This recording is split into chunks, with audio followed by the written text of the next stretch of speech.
Welcome to a deep dive into the world of beer. You ready for this? Absolutely. Let's do it. We're going way back today. I mean, way back to the very beginnings of beer. Yeah, the real OG brews. To help us out, we've got some really cool Wikipedia entries on, well, beer and the history of beer. A couple of my favorite sources on this. They're packed with fascinating stuff. But don't worry, I'm not going to bog you down with every single detail, okay? Just the good stuff, the stuff that'll make you sound like a beer expert at your next, gathering. Exactly. So are you ready to have your mind blown about beer? Like, did you know that beer might be older than bread? Oh, yeah. It's true. Wild, right? Wild is an understatement. Yeah. Apparently there's evidence of this beer residue. It's like 13,000 years old in Israel. 13,000 years. Can you imagine?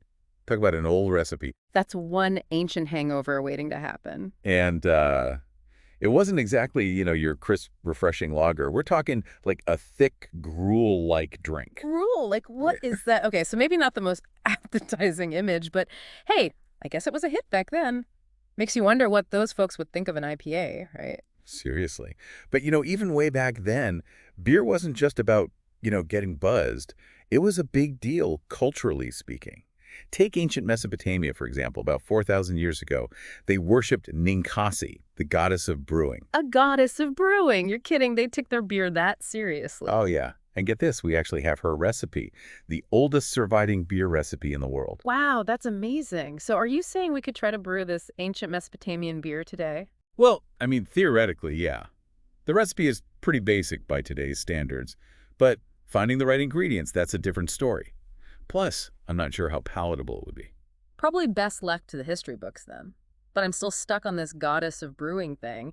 It makes you realize how important beer was to these ancient cultures. Absolutely, it was woven into the fabric of their lives. And it's really interesting when you look at who was doing the brewing back then. Many of the brewers in ancient Mesopotamia were women, and they held a respected position in society. Really, women were the master brewers back then. That's not what I would have expected. It makes sense when you think about it. Women were likely the ones who pioneered fermentation, through their expertise in bread making and working with grains. That's true. I never made that connection before. It's fascinating, right? These women were, in a way, some of our earliest scientists, even if they weren't recognized as such at the time. That's a really cool way to look at it. It's like they were pushing the boundaries of knowledge without even realizing it. Exactly. They were innovating and experimenting, Yeah. laying the groundwork for centuries of brewing to come. Speaking of, our beery journey takes us next to ancient Egypt. Ah, the land of pharaohs and pyramids. And you know what? Big-time beer drinkers, too. I mean, everyone drank beer in ancient Egypt, right? It wasn't just a luxury. It's a staple. Yeah. Everyone from the pharaohs to the people building the pyramids, they all drank beer. Actually, it's believed that pyramid workers received a daily ration of beer as part of their wages. Wait, they got paid in beer? That's right, 4 to 5 liters a day. Wow. Now that's a perk I could get behind. Though I guess when you're doing that kind of hard labor under the hot sun, you need something to stay hydrated and Yeah. motivated, right? Exactly. It was a source of hydration, nourishment, and probably a nice little reward at the end of a long day. It makes you wonder, though, if everyone was drinking beer, how did they view it? Was it more like food or like, something you drink to relax? That's a great question, and it really gets at the heart of the complex relationship between beer and ancient cultures. It Hmm. probably played both roles, honestly. Yeah, that makes sense. It wasn't just a drink, it was a part of life. Exactly. And keep in mind, clean water wasn't always easy to come by. So beer being fermented was actually often a safer bet. Wow. So beer, a safe and refreshing alternative to, well, Yeah. who knew? And, that idea of beer being, well, essential, that really takes off in the Middle Ages. That's when monasteries, they became like the hot spots for brewing. Monasteries brewing beer. Now, that's not what I pictured when I think of, monks and quiet contemplation. No, it seems a little off-brand, right? But you got to remember, back then, monasteries were like centers of learning and community, even like mini factories. Hmm. Brewing was just part of that whole self-sufficiency thing. Right, they had to feed all those monks somehow. So they were brewing for themselves, but what about everyone else? Did they share? Oh, yeah. Travelers, pilgrims, anyone passing through, they'd offer them a beer. It was a way of life. The original hospitality. So I'm curious, what kind of beer were they making back then? Was it all just like one style, or were they experimenting? They definitely experimented. But things really took a turn around 1000 AD when hops entered the picture. Uh-huh. That's when things really get hopping. Hops. Now we're talking. The ingredient that gives us IPAs and so many other amazing beers. I bet back then they mostly used them for preservation, right? Like Yeah. to keep the beer from going bad. Got it. Hops are naturally antibacterial, so they act as a preservative. Brewers could finally store their beer longer, transport it further. Beer went from a local drink to something that could be traded, shared across longer Oh, distances. so hops, they weren't just about flavor, they actually helped make beer, like a global phenomenon. Wow, what an impact. Okay, so hops are in the mix. What's next? Well, fast forward a few centuries, and bam, the Industrial Revolution explodes onto the scene, bringing with it a whole bunch of game-changing inventions. And yeah, the thermometer might not sound as exciting as, say, a new type of beer, but trust me. I hear you. It's not exactly the most thrilling invention, but I get it. Gotta have the right tools for the job. So what's the big deal with thermometers and brewing? Before thermometers, brewers relied on experience, intuition, even touch to get the temperature right during brewing. Can you imagine the inconsistencies? The thermometer, it brought a whole new level of control and consistency to brewing. So like no more accidentally making beer soup. Pretty much. And along with the thermometer, we got the hydrometer. Now, this little tool, it measures the density of the wort, which basically tells you how much sugar is in there. And that's important because Sugar content equals alcohol content, my friend. The hydrometer helped brewers predict how strong their beer was going to be, which means more consistent batches. okay, I'm starting to see how these boring inventions actually revolutionize beer making. More control, less guesswork. Exactly. But hold on, we're not done with the Industrial Revolution yet. This era also gave us the drum roaster, a true game changer for fans of dark beers. The drum roaster. Okay, now that one sounds pretty cool. I'm picturing something out of Willy Wonka. What's the story there?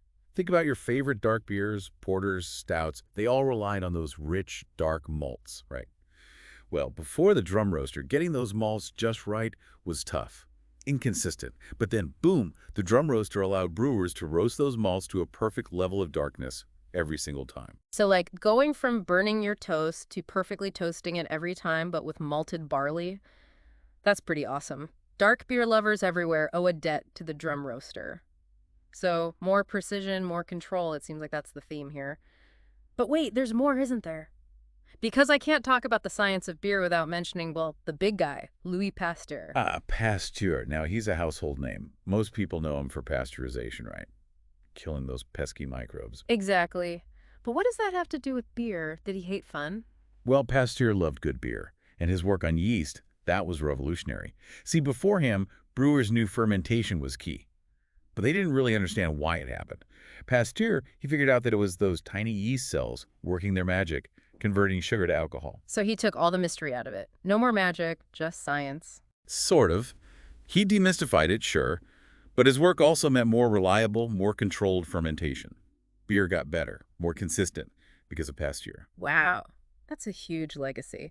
So by the end of the 19th century, brewers had hops, thermometers, hydrometers, the drum roaster, and a solid scientific understanding of yeast. What a time to be alive. Or, what a time to start brewing. You said it. They had all the building blocks for modern brewing. But of course, the story of beer doesn't end there. The 20th century, oh boy, that's a whole other chapter filled with twists and turns. All right, so we've gone from ancient gruel to, like, monks brewing beer in monasteries. We've covered some serious ground here. But what about the 20th century? What happened to beer then? Well, the 20th century, at least in the U.S., that's when things really shifted towards mass production. Big breweries, streamlined processes. And with that came a change in what people were drinking. So this is where we get those classic American lagers, right? Bingo. Those lighter, crisper lagers. They really took over. Lighter malts, less bitterness. That became the American beer style.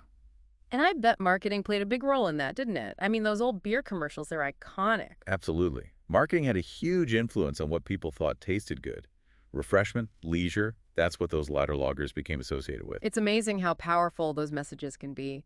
But I gotta imagine, not everyone was into these lighter beers. What about those who still craved something, well, more? Oh, they were out there. And even as mass-produced lagers were dominating, there was this underground movement brewing. People were getting tired of the same old thing. They wanted more variety, more flavor, a return to tradition. And that's where we get the craft beer boom, the rise of the microbrewery. Exactly. It was a total rebellion against like the blandification of beer. These small breweries, they were all about bringing back those forgotten styles, experimenting with flavors. They reminded people that beer could be interesting again. I love that. It's like going back to beer's roots in a way, right? From those ancient recipes to mass production, and now back to this appreciation for craft and tradition. It's a full circle thing, isn't it? And speaking of tradition, we got to talk about live beers. They're still incredibly popular, especially in places like the UK, and they really highlight those older brewing methods. Live beer. Okay, you're going to have to explain this one. What makes them live? So unlike most commercial beers today, live beers aren't filtered or pasteurized, which means they still have live yeast in them, Get out. So the beer is literally still fermenting. pretty much. And that gives them this unique, ever-evolving flavor, often a bit tart, a little effervescent. It's like a taste of the past, a direct link to those brewers who came before us. Wow, that's incredible. Talk about a history lesson in a glass. It's amazing to me how beer has evolved over time, but also how those old traditions still survive. It really speaks to the fact that beer, it's more than just a drink, isn't it? It's a reflection of history, culture, science, even religion.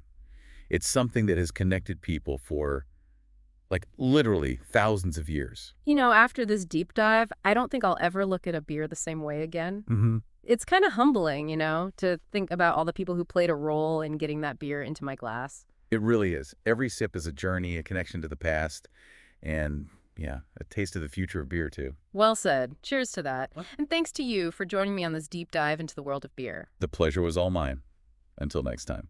That's it for this deep dive. We hope you enjoyed this journey through the world of beer.